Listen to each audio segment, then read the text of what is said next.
house was built in 1834, and it was used during the Battle of Gettysburg. There's actually bullet holes in the house. They were bringing the wounded soldiers into the building, and plenty of soldiers died in the building. The first floor is all for the business. The second floor is set up as an apartment. That's where I live. People had always talked about how the building was haunted, but I had never experienced anything until I moved in there. And it wasn't too long before strange things started happening. We hear footsteps. You can hear doors opening and closing when you know you're the only person there. Lights in the building when we're closed for the night. We've had several people who've had experiences with a little boy in the house. I had a former coworker who actually saw the little boy. There's that picture of this young boy, I think 6, 7, 8 years old, standing there with white old-fashioned shirt, suspenders, old-fashioned pants. It was pretty amazing to hear that the spirit's in the house is one thing, but to actually see photographic proof that he's there is overwhelming. A lot of the tour guides are scared to go into different parts of the building. We've had incidents with the employee restroom where you go in to use the restroom and the door handle starts moving. On the tours, people have taken a lot of pictures. I've seen lots of orbs. Sometimes they're teeny, sometimes they're big. Usually they're white. People say it's ghost energy, ghostly presence in the room. I think they're friggin' ghosts. Alright, give it. Animals are more sensitive to spirits, which is why I think I started noticing things with my dog. Normally, my dog would be there to greet me as soon as I get home. I couldn't find her anywhere. I looked all over the apartment. I really started to panic. I got a little frantic. Then I heard something coming from the back bedroom. It sounded like it was coming from under the bed, which I thought was really strange because she'd never gone under a bed before.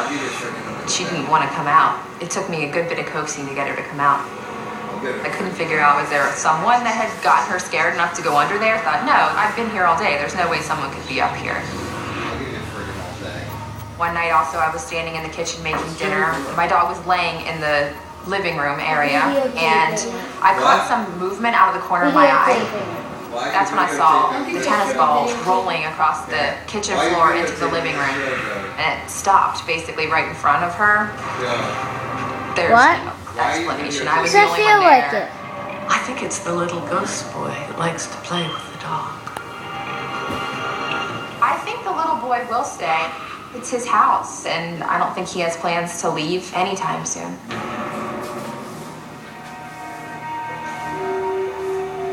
I am responsible for shutting everything down at the end of the night.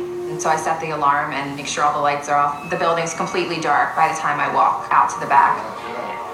One night after I had closed up downstairs, I got into, we call it the green room, where it's painted green. We keep a lot of books in there. And out of the corner of my eye, I saw a tall, dark figure standing in the room. I was terrified.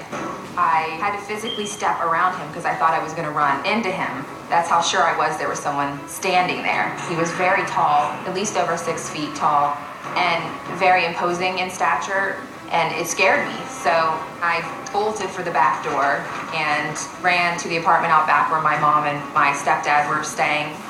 I was very shaken up. They were concerned as soon as they saw me, and I said, I think there's someone in there.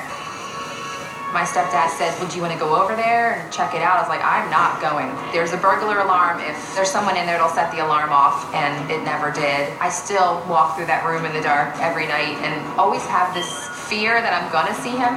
It's always in the back of my mind.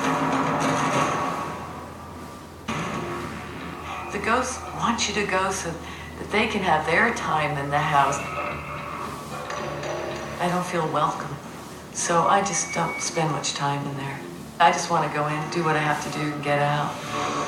Working there and having those experiences has definitely opened my mind up to the fact that there is something beyond us. There will always be spirits in the Andrew Woods house. Yeah. It's always in the back of my mind, and when I step into that room, I'm always afraid that I will see him. Is there another one?